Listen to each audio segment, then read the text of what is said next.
Hello, fellow traders. 'Tis I, the Rumpled One. It is Friday, March the 23rd, the year 2018. Let's talk trading. It's Friday, so it's time for the weekly wrap up. And as always, doesn't matter if it's Monday or Friday. If you're trading, money and risk management is important. But I won't beat that dead horse. Just a quick reminder. Okay, so for the week, we can see dollar Canadian has taken a dive. Almost gave up all the gains from the previous week. So what does that tell you? Well, anything can happen. You can see how to trade. Look at this, 229 pips from the weekly open. And we have 3 that didn't fill. So most of the time they fill, but every now and then you'll have those that do not fill. Actually, maybe we should take a quick look at it and see. Let's see that the euro filled, but you can see here, this was, I think it missed by less than a pip. And you can see here, we just have a few pips between here and here. And the final one, once again, just a few pips. So if you traded that gap fill on the Sunday, Monday, first day of the week, there were still pips to be made. But you can see here it broke out of the high and was off to the races.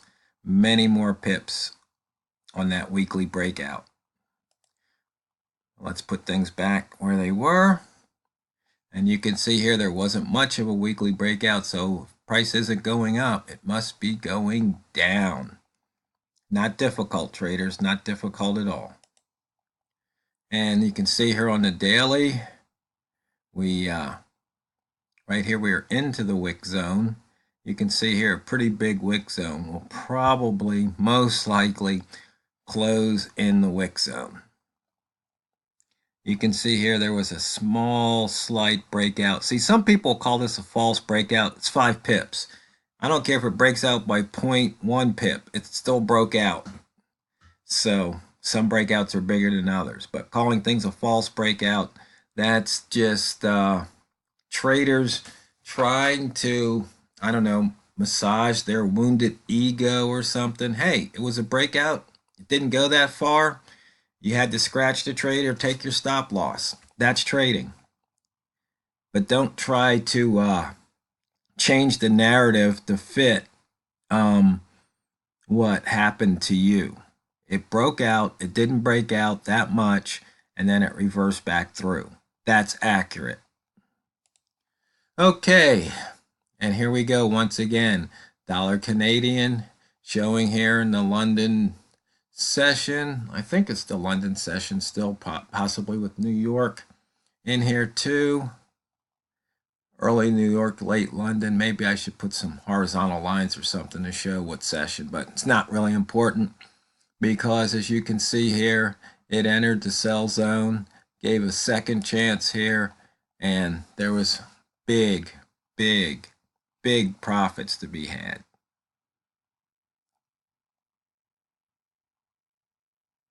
So I don't know if anybody traded the 2900, just a simple horizontal line, double O. Traded that open cross, but yes, there were pips to be made. Rat zone. Okay, here we didn't have one. As you can see here, this was the low, but now we put one in and it popped out. You can see 37 pips off the low, so that right now 38, so that's 18 pips above the last trigger line right here. So remember, anywhere in the shaded area, the current daily low plus 20 pips, anywhere in here, you use any entry method you want, and price should most likely pop back out by the end of the day. Okay, you can see here's the open, there's the pivot. As you can see here, a pivot fade trade would have paid off once again. And in this case, about 28 pips. Price action, what can you say? You've got a turn trade set up here. You've got a red candle at the line. If you guys have any questions on this, feel free to ask, because it just seems like some people struggle with this. I think they're trying to filter out trades. In fact, there was somebody that sent an email to me, was asking about it. I said, no, don't filter, because I think we were talking about, it was either the buy zone. I think it was the buy zone. They wanted to filter something out. And I was telling them, no, you don't filter. Because if you filter, you're going to probably filter out some of the good trades. So it already has the edge built in. So there's no filtering. Now, when you're trading this kind of price action, what you might want to look for is, if you're near the daily open, you probably want to take all the shorts at the line if it's below the daily open. If it's above, you want to take the longs at the line. Up until it hits the ADR, average daily range, or you look at the frequency distribution, or you look at the ATR. And if you have my ATR zones, maybe I'll have to go over that indicator again. That's when you start to look for the reversals. So here you see this big 3 ball. Okay. And so it's probably about 100 pips or so. Let's see. Yeah. 100 and some pips away from the daily open. So that means price has probably extended itself. And you look for a reversal, and look what happened. Oh, yeah, that's right. That's a hairy hindsight.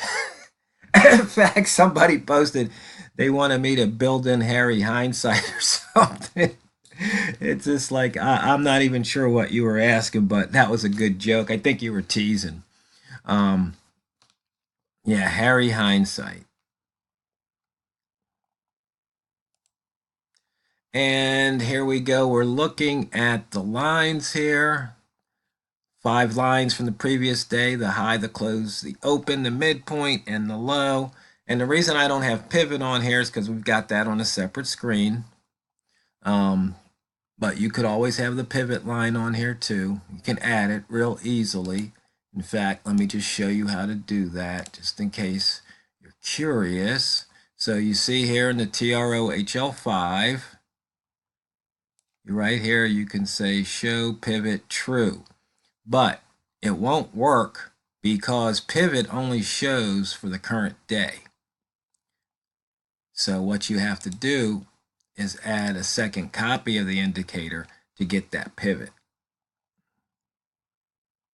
Because see, we don't care about yesterday's pivot, we would care about today's pivot. So that's why it's not displaying. So you'd have to have a D10 pivot showing.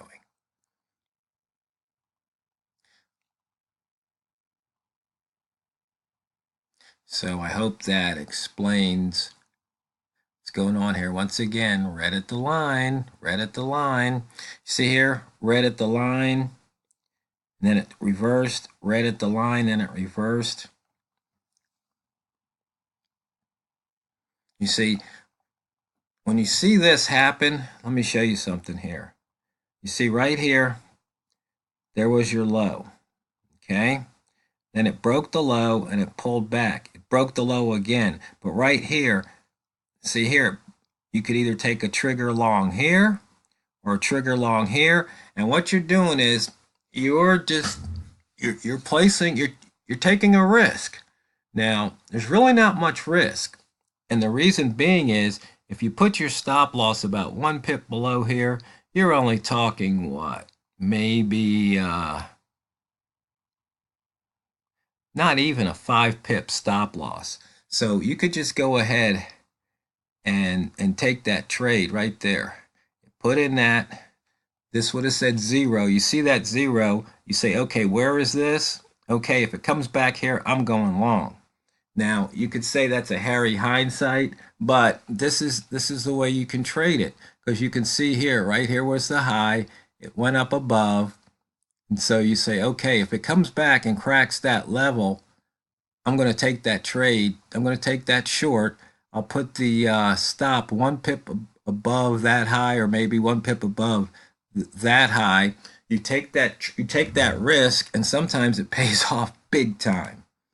But that's trading. That's looking for price action type setups, because you're saying, hey, it put in a high, it's retracing. You don't know how far it's going to go either way. But that's true of any trade. You don't know. So you take the risk, you put on the stop, and you have your position size set accordingly. We go over that every day, and then you just see what happens. I mean, it's real simple, because you can see here, you can use this dashboard. Okay, we've got one right here, New Zealand. See, it's putting in that low. So at the end of the hour, you see what happens. Now, if it goes lower, if it continues to go lower, what you would do is wherever this candle stops, the lowest point, that's where you would trigger in. Otherwise, you would trigger in right here at this low. So that's 135. So that's got about 5 pips. So you have about a 6 pip stop. Once again, that would be the trade to look for that reversal. So all you do is look for a 0. Here's one with a 3. Okay, so you can see right here, it's already, you could have already triggered a short. You might just want to wait to the top of the hour. You got 3 more minutes right here. But you can see, since this is the same high right here, yesterday's high, you would definitely take the short right here, triggering down. So you can write that down, and you guys can keep score and tell me whether or not that worked. But let's see, we got a couple more here too. See, high close 3. We got the euros doing the same thing. So, and what I call this is wick scraping, or this is top scraping, bottom scrape. You're going to just scrape, when it scrapes the top right there of that previous high and comes back the other way, that's what you look for. But see, if this goes on to make a new high, then you see what the next candle does. And actually, this also will be a holo trade setup, which would get you in a lot sooner, most likely. So in this case, you look for the holo trade. You can see here, it's going to set up. Okay, let's put this back to where it belongs. And wick zone, as I said, it was such a huge wick, price will probably close in there. But it doesn't like staying in the wicks. It really doesn't. But sometimes it'll get trapped.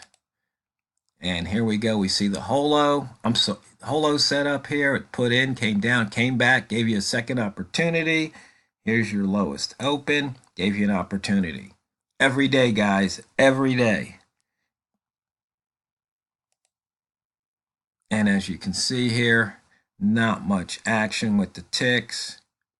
But that's pretty much it. That's the week wrapped up. So thanks for watching. Hey, and if you haven't subscribed, go ahead, subscribe. And I guess there's a little alarm bell here that will alert you when I upload a new video. I try to get them out every day, not necessarily the same time every day, because sometimes I just decide to sleep in, because here on the West Coast, I got to be up at 5 a.m. to get that New York open, and sometimes I just don't feel like it.